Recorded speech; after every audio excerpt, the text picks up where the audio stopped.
Ինչպես նկատեցիք, ես օգտագործեցի հետևել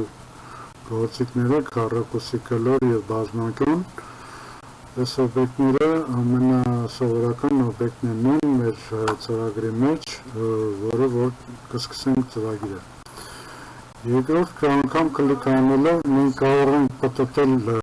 մեր օբյեկտը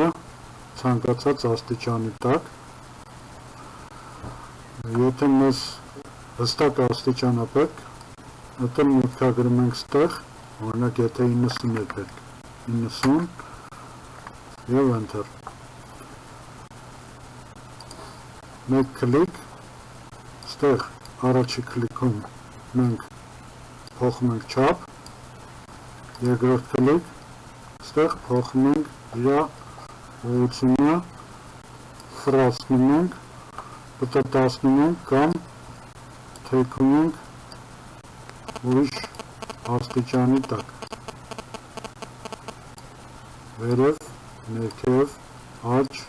ձախ, կապ չունի, բոլոր դեպքերում ինքը